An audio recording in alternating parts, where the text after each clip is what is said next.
Good afternoon, ladies and gentlemen, and welcome to Coup d'Etat's one-on-one series, where we bring you some of the hottest names in the house music scene, and obviously today is no exception. We have a very special guest all the way from Chicago, Mr. Frankie Knuckles. Welcome, Frankie. Thank you so much. It's so good to be here. Thank you for being here. Yeah, absolutely.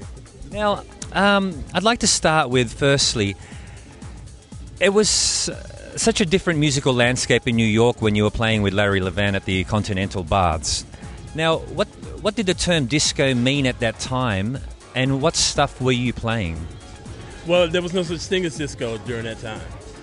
Disco hadn't officially come in yet.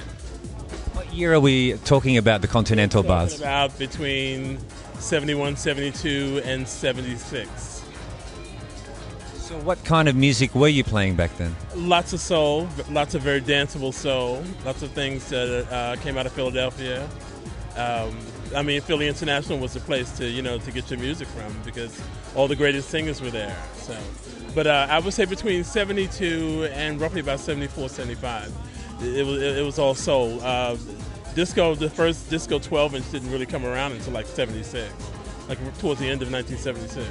And what was that first disco track? If I remember correctly, it was on South Soul Records. I think it was a record called 10%. Well, who was that 10%? I know. Double Exposure. Double Exposure, that's correct. Yeah. Now, what was it? Now, what do you think the difference between Chicago and New York is in regards to dance music? Today or back then? Well, back then and today. Well, back then, Chicago really didn't have a dance scene. Or really a music scene outside of blues and gospel before I got there. It was very heavy blues, gospel, R&B. That was pretty much it. By the time I got there, and brought all this, energetic, danceable side of R&B, it just kind of sort of changed the landscape. Today, it's as vibrant as it's ever been. I mean, the gospel side of it is still working really well. It's still the gospel capital of the nation. Blues, definitely, and then of course, the house music side. So, yeah. No, what was your most memorable night playing at the Warehouse? I played. Actually, I did 3 different marathons, 24-hour marathons. Well, hold on, 24 hours is in non-stop. Non-stop, from 12 midnight on Saturday night to 12 midnight on Sunday night. I did it 3 times. The first time was strictly as a fluke, just to say, oh, what the hell, because normally the club would be open only for like 12 hours, from midnight until like noon the next day. And somebody kind of dared me to go 24 hours. So I said, okay, fine, I did it. I was young and stupid, and it came off. The second time around, I just thought that it would be more beneficial if someone actually benefited from it. So I did it a second time for that reason, just to raise money for charity. Okay. And the third time, it was the same thing. It was just basically to raise money for charity. And after that, it was like, this is crazy. It's not easy to do. Yeah. And how long ago was that? This was back in 80 and 81. 1980 and 1981. Now, did you have any idea at the time how significant this new music was going to be? No, you don't think about stuff like that. The only thing you know is that you're having a good time making it. And I've always thought I've been very, very fortunate, especially once I got started in production, to have a dance floor that I can test things out on, a market, I'm right there in front of me that I can test it out on. If it flies, great. If it doesn't, then hey, I know what I need to do to go back and tweak it or retweak it or, all those kind of things. It's nice to have the best of both worlds that way. Yeah. How did you actually get the initial idea to put 4x4 beat under a disco track? Or I don't know. I can't say that it was conscious. What happened was when they declared disco dead and all the energetic music was gone, I knew I had to do something to keep my dance floor interested, keep people interested coming back to the club. I mean, not that it really affected my club that much, but there wasn't any real energetic music that was coming out. So I had to do something to make it, to keep people interested.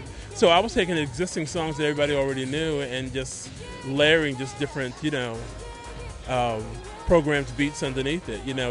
One, to make it more interesting, and two, make it easier for me to get in and out of. So, yeah. It must have been a challenge to mix out back before.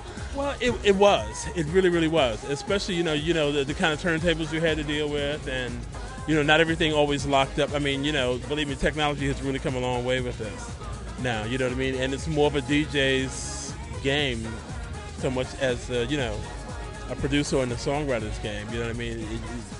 Every DJ, or would-be DJ is making tracks in their bedroom, you know what I mean? And they're not writing songs, which is a little disappointing, you know what I mean? Because that part I miss.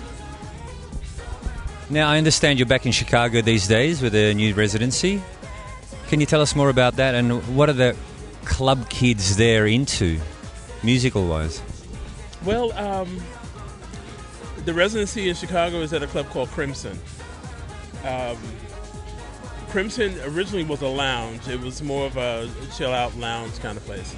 And management had this bright idea. It's all part of a hotel chain in the United States called the Thompson Hotel Group.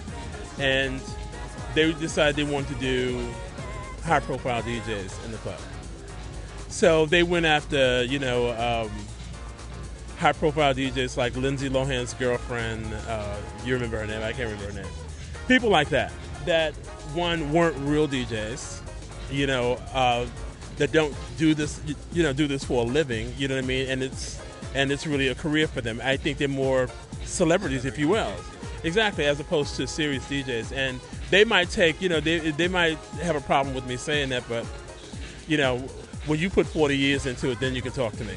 That's how I feel about it. But anyhow, they were hiring DJs like that, and it really wasn't doing much for the club. They were spending a whole lot of money, but these people weren't attracting anybody. They weren't bringing anybody in, and so management had the idea that, we should do celebrity DJs, but we should do people that are celebrities here in Chicago and that people that Chicago know. And so they was like, okay, well, let's start at the top of the list. And they said that I was at the top of the list, so they came after me, and that's how they got me. Are you doing a lot of production work right now? I am. I have an album that's in various stages of production right now that I'm trying to wrap up. It should have been finished like a couple of months ago, but the well ran dry, so it was like, time to make the donuts again. When you're the producer, that means you're in charge of it all. So back to work. Now, this is your first time in Bali, right? My very first time here, yeah. Well, what have you been up to, and what do you think of the island?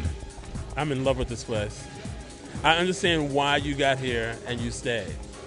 I totally get it. I got it the first day. I totally get it. This really is paradise. It really is. I mean, I've played a lot of resorts, vacation resorts. I mean, from the French Riviera to Ibiza and Mykonos and all the Greek islands and all the rest of it. I'm telling you, it does not compare to this. It just does not compare to this. And you've been only here for a few days. I've only been here a few days, and trust me, this is sweet. This is it.